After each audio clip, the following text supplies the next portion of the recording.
and welcome to another episode of NAIJATOAMERICA. We're still on our series on settling down in the US as an international student.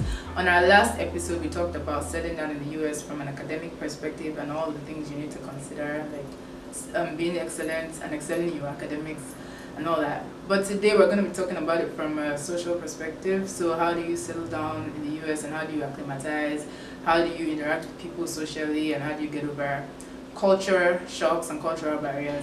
So before we move on to the gist of today's episode, have you subscribed? Have you hit the subscribe button? Is your subscribe button still red? Yeah. It means you haven't subscribed. Please help us to subscribe. Thank you very much. Yes. And if you have subscribed, please do feel free to share this video with your feel free to family and comment. friends. Like if Thank you very much. If you have tips for people or things that we did not cover, feel free to leave it in the comment section. Yeah. Somebody else will learn from it. So. Yep. All right. So that's now to the gist of it. So before we start, I will just ask, do you have any culture shocks that you remember from like when you first got to the US? I think the biggest thing for me was how laid back the culture is. So like dress wise, people are very casual in their dressing. They're casual in how they interact with each other. Coming from Nigeria, we're very you don't realize how proper we are until we leave Nigeria. Plays a lot of importance in how we look and how we dress. It's like you need to look a certain way. You know the whole you are dressed the way you are dressed. So like you wear your proper shirts, like button down top. With nice shoes, and ladies, you look all nice, like glammed up with your hair and your makeup. You're probably gonna look at a place. Yes, depending on where you live. I think in the bigger cities you might find some people who will dress up more, but then most people it's a very laid back culture. They don't really dress up as much. Even in church, so it used to piss me off when I first got here. Like a lot of people don't dress up to church; they just wear their regular shorts and t-shirts and sweatpants and sneakers. Yeah. And then you dress up and you are sticking out, so you're looking out of place. But that's just the culture. So that might be a culture shock. That was your culture shock. For me, it was more like how there are animals everywhere, and I'm not a very animal friendly person. Really?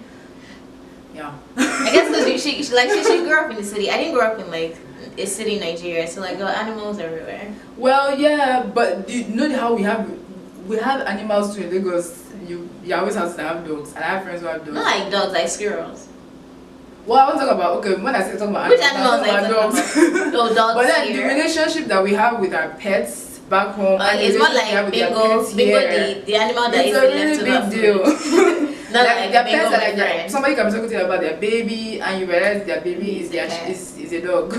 So it was very hard for me to. It wasn't hard. It was hard for me to understand like why are you treating your dog like that? But people are lonely out here. Yeah, and not everybody wants to have kids, so like their dogs kind of take. Yeah, that but like place some in their people, life. like there's some couples that have a dog or like a pet, kind of like to prepare them for having kids. But, yeah. So and then like I said, I'm not animal friendly, so if I see a dog coming this way, I'm on the other side, and people take that as like, are you running away from my dog? Or it's I think it's unsettling for people, like, because they're used to, everyone likes dogs, so they're used to people I don't like dogs, please. So for them it's maybe a bit uncomfortable. It's uncomfortable for the both of us. Yeah. I'm not really trying to go near your dog. I know your dog is friendly, but I don't want your dog licking my face. Thank you very much. So it's all those little differences. So now we'll go into like what we really have to share. The first thing I will talk about is from like socially, I would say being open to trying new things. So for something I see a lot of international students do is when we come, we want to stay in our circle of people we're familiar with. So if you're African, you want to hang out with only Africans. You're Nigerian, you want to hang out with only Nigerians. You're Indian, it's natural for you to want to hang out with only Indians because that's what is familiar to you. But when you think about the fact that you're coming from a different culture, you're coming from your culture, you're coming to a place that's different. Why am I leaving Nigeria if I'm going to come to America and hang out with only Nigerians? It's nice to know that you have a community. Yeah. It's nice to know that you have something that's familiar. But then I think it really takes away from the point of coming to school abroad if you don't explore what's around you. Yeah. So hang around with Americans. And what I love about America is that it's a melting pot of cultures. You see all sorts of people here. So learn about other cultures, learn about other countries, learn about even within Africa, learn about other African countries, learn about Asia, and then learn about the home country, the country that's hosting you, learn more about what they have to offer. Mm-hmm. So you're in school. What do they have? What can you potentially do? There are international associations that work, that their goal is to bring maybe international students and American students together. You could start from there and try to attend some of those events, see who you can talk to. Mm-hmm. And by doing that, you are assimilating gradually into the culture. You are learning more about American slangs, American terminologies, because the way they speak is different from the way we speak. They have some words that the way they use their words is different from the way we use some of our words. So the more you hang around with Americans, the more you get used to these things, because granted, you are here, they know you're international, but then a lot of times you might speak and they might not really understand what you're saying, or you might think we're both speaking English, but there might actually be a communication. Both speaking English. There might actually be a communication barrier where you both are not really communicating. So the way to bridge all of these things is actually going out and talking to more Americans and interacting with more people. Go for football games, go for basketball games. Just try and do all these things that even if you're American would do. Yeah, even if you're not like a sports person, it's just nice to say. It's nice to have I've been there before. The way I look at it is, how are you in school for 2 years or for 4 years, and you cannot say I've gone to one football game. And school pride is a very big thing in America. So people are very proud of their schools, proud of their school sports teams, and you haven't gone for one football game. Like I think there's no pressure, you don't have to do it, but then I think it just enriches, it contributes to your overall experience when you can say, I've done all these things. How else would you say you have come to school in America? So it's being open to trying new things. Don't just sit if your school is somewhere, don't just sit only in your school. Try and explore like the cities, the community where you live, explore the cities around you, and just go. America is a very big country, and I know as students you might not really afford much, but there might be some trips that could be offered in your school. Just take, if you have the opportunity, take that opportunity, or take chance and go out and see what's available to you, and just go out and see the country. And it also gives you talking points when you're interacting with Americans that you can contribute to a conversation. Yeah, it's nice to be able to talk about your country, but sometimes it's also nice to know that you have an interest in their country as well. So yeah, anything else you want to add to that? I mean, yeah, you mentioned the language barrier. So another big thing is our accents. So Nigerians, we speak English. English is our official language. We are taught in school in English. Most people are taught in English. So you think that I understand English, I can speak English and all of that. But when you come here, you realize that you have an accent. You know, when you're in your own country, you don't realize that you have an accent until you come out of the country. They're like, wait, it's actually a Nigerian accent. And then people don't understand what you're saying. I would say definitely don't feel forced, like don't start forcing an accent. Don't start forcing an American accent if you don't have it. The tip is to slow down and pronounce your words well. So learn how to, a lot of us, we don't speak as it is written. So like you want to pronounce a word that has an R in it, but you actually don't really pronounce the R that is in it. Learn how to pronounce as it is written. Pronounce your R's well. Pronounce your D's at the end of your Lord and at the end of your God.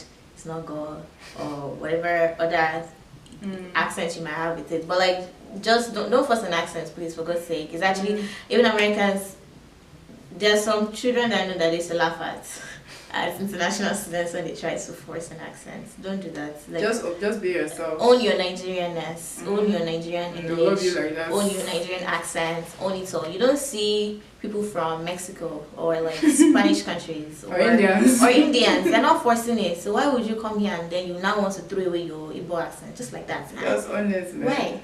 I mean, I'm not saying don't improve on how you speak, but don't force it. Don't put yourself in a position where you are making your own culture and your own accents look like it is below or beneath their own accents and the way they speak. That's the only thing. Pronounce your words well and read or speak as it is written. Yeah, and I forgot to mention on trying new things. Also, be open to trying American food, because you realize that you might not be able to get your Nigerian food as often as you might like. So, and you go to those places and they will have their sandwiches and they have their salads and you have their pasta. If it's not familiar, it's not like your food, but at least still try. I think when an American invites you to their home, it's like, or invites you out, it's a courtesy.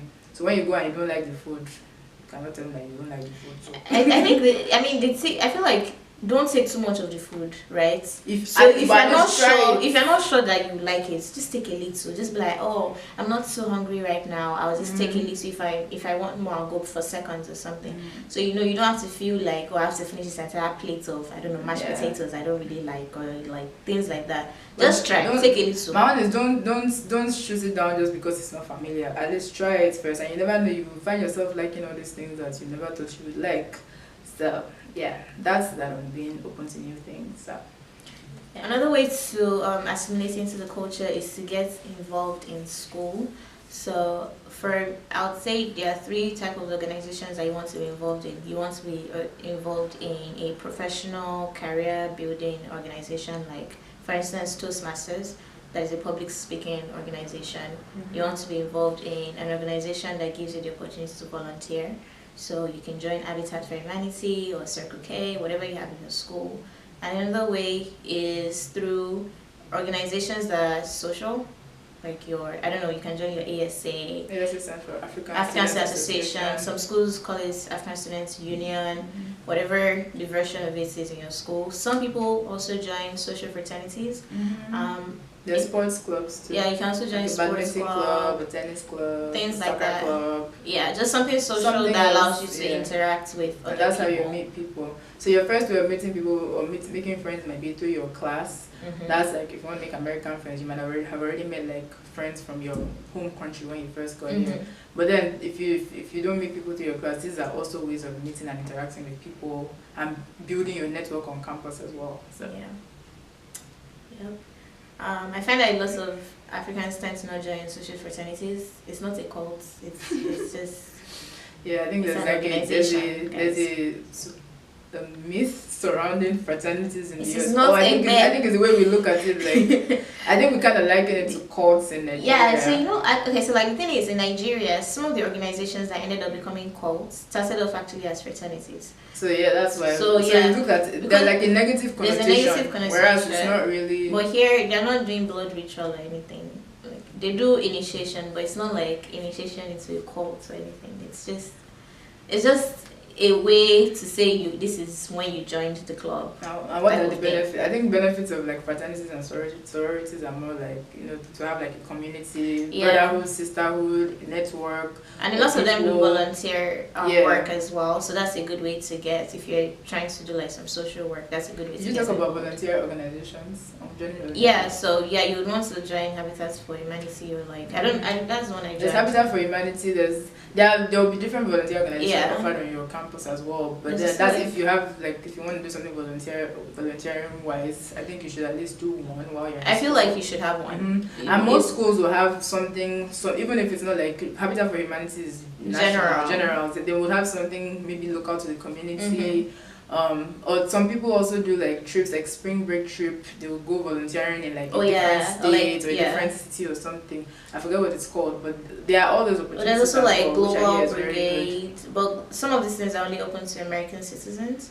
So there will be, but there are some that they only travel within the US, but the ones that travel outside of the US are sometimes only open to like American citizens. Yeah, because you don't have to deal with your visa issue. But that is beside the point. There are opportunities anyway. The point is it still goes back to not staying within your, like being open to trying new things. One thing I find, especially with master's students, is that we tend to think, oh, we're so busy. And some people also look at these things as these are undergrad things. We don't have time for all these things. Oh, like you're wasting my time. You're wasting my time. All these children things. That's how some people say. And I'm like, no, it's not. When you come here, it helps you too when you're finding a job. It's all those things you can list on your resume to say that you were involved in campus. It shows that you're a well-rounded candidate. You are not just academically sound or have the experience. You can also you're also involved and you have a life. Yeah, you have a life. Because nobody wants to work with a boring person. Okay. And all these things also help you to build soft skills like leadership skills, communication skills, presentation skills, all of these things that you might not necessarily gain from your coursework alone. So, and I think it's also a great way to distress. It's a great way of meeting new people outside of your immediate circles. It's a great way of building your network. And it's a great way of helping to beef up your resume. And even chilling, like, that's one way to combat all this depression that comes in when you first come here. Interact with people. Human interaction helps with boosting your morale. Okay. So if there's one more thing you can do besides your schoolwork, then it helps you to look forward to doing something else. So after class, we'll have my Toastmasters class. Yeah. We'll have something else that you can do. So you don't have to do too much. Just find the ones that work for you. But it helps to not be in your bubble. So don't just do like school. It helps to do something else outside of school.